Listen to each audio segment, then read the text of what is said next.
you think of Australian cities, which come to mind? Yes, Sydney, Melbourne, and maybe Brisbane and Perth. However, there's another one that is beautiful, not even that small, and at least in my opinion, my favorite one yet. This one is called Adelaide. Good shit. In this episode, I'll be exploring Adelaide for 5 days on a backpacker's budget, and I'll tell you why it grew to be my favorite Aussie city yet.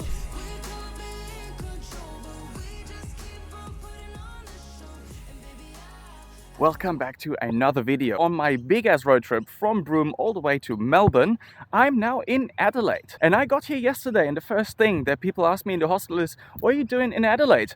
Are you working here? And I said, no, I'm just passing through. I just wanted to check out Adelaide for a couple of days.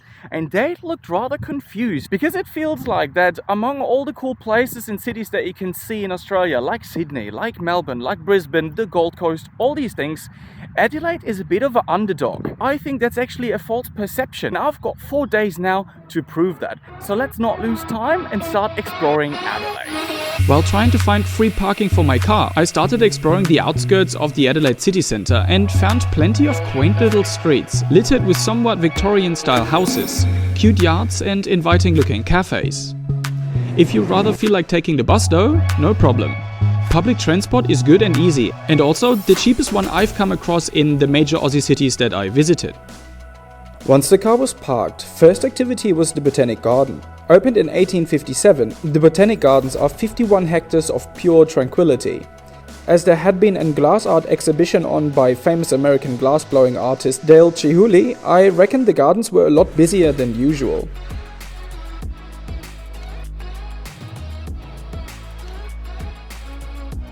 The Adelaide Botanic Garden. And size-wise, it's absolutely humongous. If you like looking at some foreign plants and exotic trees, then you could easily spend half a day here and you wouldn't have seen everything. On my way back to the hostel, I passed by the Anzac Centenary Memorial Park, which, as so many war memorials, show Australia's very own way to commemorate those who fell in the 2 world wars. Good morning everyone, and it's another day in South Australia, and yesterday we did the Botanic Garden. After that I had some beautiful dumplings that were so tasty. It was at a place that was called Mrs. Joe's Dumpling Place in one of the big malls that they have here. Massive recommendation, super good service. The dumplings were delicious and really cheap, and we like cheap. And because we like cheap, we're going to continue to cheapskate our way around Adelaide, check out what the city offers that is for free or really cheap. And I've got a couple of activities that are for free lined up. They're all connected to culture and heritage, and this is all the museums that Adelaide has that are all for free or donation based. And the first and biggest one we're going to do today, that is the South Australian Museum, which I was told by some people in the hostel that it's actually really good. So let's not waste time and go over there. It's just about half a kilometre or so to walk and check out the South Australian Museum and see what they have on offer. Founded in 1856, the South Australian Museum houses more than 4 million display pieces.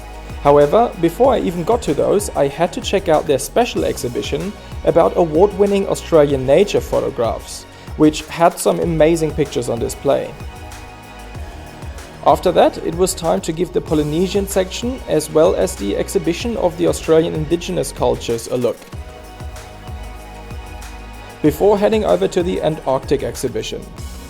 It's safe to say that this museum is huge, and if your brain capacity allows, you can easily spend an entire day there, which wouldn't cost you anything if not visiting special exhibitions, which usually come around $15 to $20 a ticket.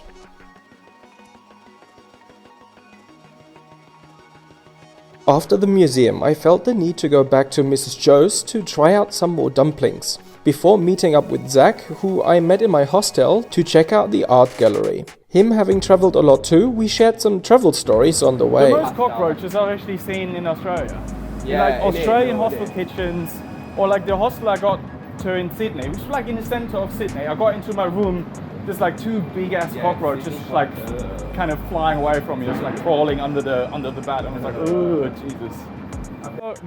There's also the night boat that goes from Bangkok to Koh Tao, but apparently you're just in this massive room, like mattresses on the floor, and you sleep like on a tiny mattress, like right next to like It's a boat. Oh yeah, I've seen that. Yeah, and I thought about doing that, and then like I heard the heard reviews and I heard people's stories. I was like, no, I I've cannot heard do that that. it's fucked, but like people that I know that have got it, they said it was like they had a good time. But I've heard like mixed reviews of also. But you people gotta that have had, like, be, an awful time. you gotta be that like hardcore traveler Yeah, that has for no sure. problem with like being just like squashed together with like other people and yeah. stuff. So Like a Thai man. yeah. So I think that's the art gallery. With almost 45,000 display pieces, the Art Gallery of South Australia is one of the biggest in the country. It houses everything from Renaissance to really abstract paintings and other art pieces, as well as Australian art. As always with art galleries, there are obviously some works that really pull you in and others that you can't quite get your head around.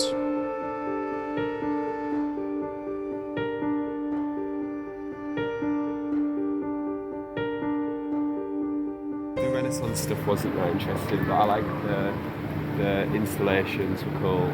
Yeah. And what else was cool?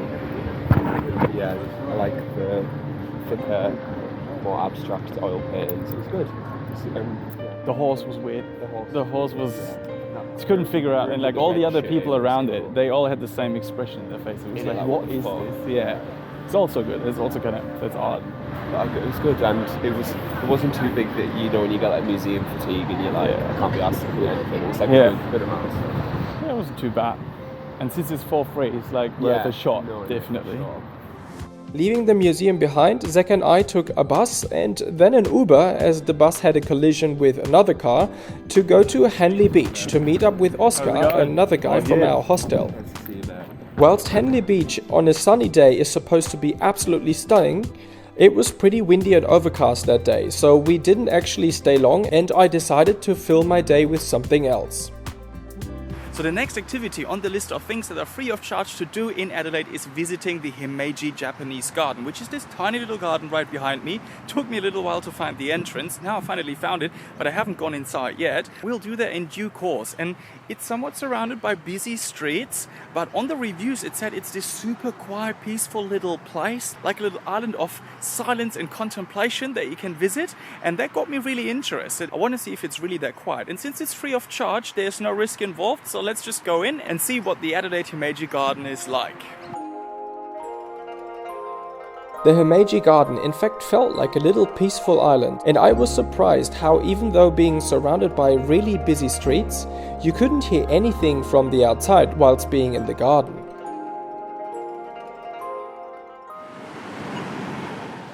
The next day started off with me and Oscar quickly checking out Chinatown, which probably due to the time of day wasn't really busy or very interesting to look at, so we quickly moved on to the Central Market.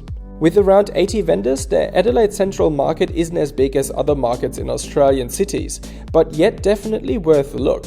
We were soon joined by Zach and two German girls from our hostel, and after a quick coffee we took the train out of town to do the Hallett Cove Coastal Walk.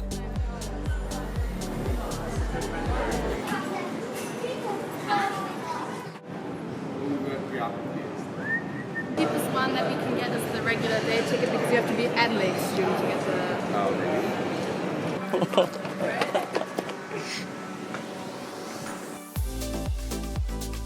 At 5.1 kilometers, this more or less easy walk boasts great views of the coast, and we really got to enjoy all the colors as we were much luckier with the weather this time.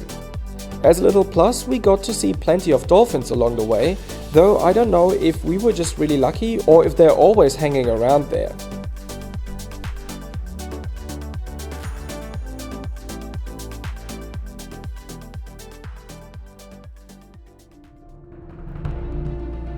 My last full day started out with yet another hike. Together with Oscar, I went up Mount Lofty, as we had heard that you're supposed to have a great view over Adelaide from the top.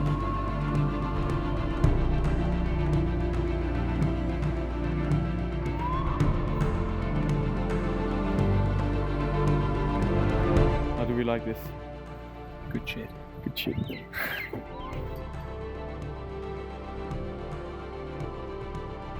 Not gonna lie, the walk was actually tougher than expected, as it is a constant incline. However, the views from the top were absolutely worth it. But we had little time to enjoy left, as we were gonna meet up with Zach and Georgia from the hostel to have a look at the Oz Asia Festival, which was happening in town.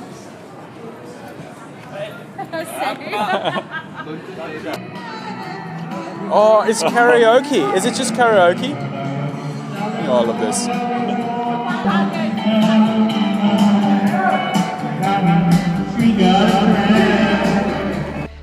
While you certainly had all the Asian food options at your disposal, first and foremost, the festival was a feast for the eyes.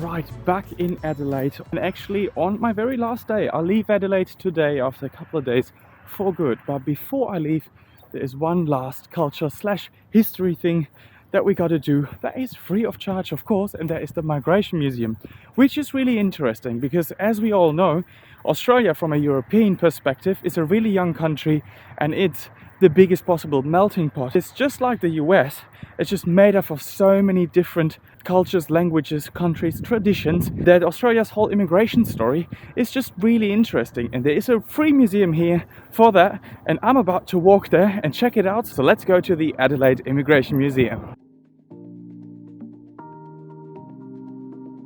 Immigration Museum isn't nearly as big as the South Australian Museum.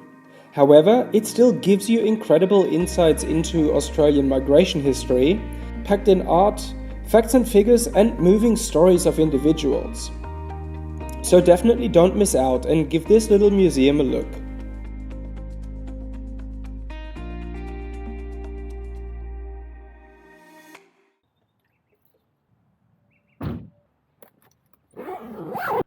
I'm having one last encounter with Adelaide nature, and that's in a Belair National Park, which sports a couple of walks. I wouldn't call them hikes, but it's actually a fantastic area. It's so loud, there's so many birds here and just like chirping and screeching, and I saw a couple of lorikeets and stuff like that, hence why I'm on the lorikeet walk right now. It's actually really nice. You can see koalas apparently. I haven't seen any yet, but I haven't checked for it. I'm not even sure if I complete any of the actual walk, so if I'm just gonna walk around for like an hour or two, take this all in, apparently there's some waterfalls here too. So maybe we come across some of the waterfalls, can check those out. For now it's just enjoying Belair National Park and see what wildlife we can find.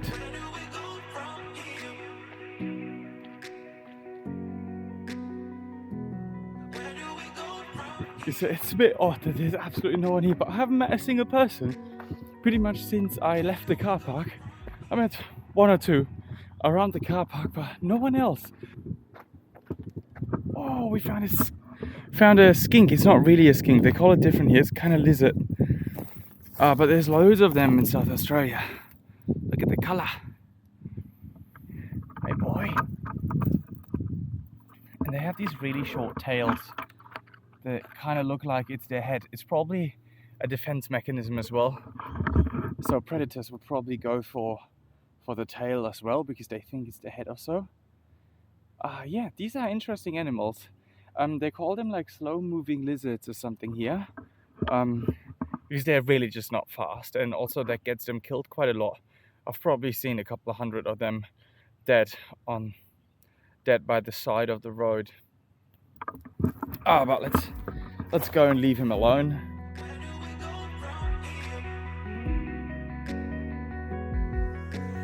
I actually got a little lost a few times and spent much more time than planned looking for the waterfall. When I found it, let's say, it wasn't what I expected. And it looks like there hasn't been any water falling down that waterfall for quite a while. Anyways, not a bad hike. Not a bad hike. It's also not a bad view. You can see some houses over there. Good kind of jungly forest. It's really dense. It looks really nice. There's lots of different plants, lots of different birds. So I don't want to complain, but to be honest, I thought I could end this hike with a bit of a waterfall drone shot or whatever. Not today then. So let's go find the car park and get the hell out of Adelaide. Adelaide is full of things to do and see, and there's only so much you can cover in a few short days. However, let me chip in some more things in and around Adelaide that either didn't make it into the video or that I did cover in my South Australia video already. Want some more hikes around Adelaide? Then definitely check out the Third Falls hike or the Kookaburra Rock Loop in the Morialta National Park. Beautiful views, impressive waterfalls and rock formations like the Giant's Cave make it a wonderful day trip out in nature. Want some more history? Then don't miss out on St. Peter's Cathedral. The Gothic Revival building isn't the oldest church for sure, but yet an impressive building and a quite little side quest when checking out Adelaide CBD. Or maybe you feel like leaving the city altogether for a day. Well, then check out Harndorf, the oldest surviving German settlement in Australia. It's good if you've got some money to spend on clothing or a schnitzel and German beer, but it also has a really interesting exhibition on its German heritage. If you feel like going just a little further, drive down to Victor Harbour and check out the Granite Island Recreation Park. And last but not least, the wine. Adelaide got you covered with that too, with plenty of world-class vineyards in the McLaren Vale or Barossa Valley. However, since I didn't go, I need to cheat a little bit here and use some footage from New Zealand.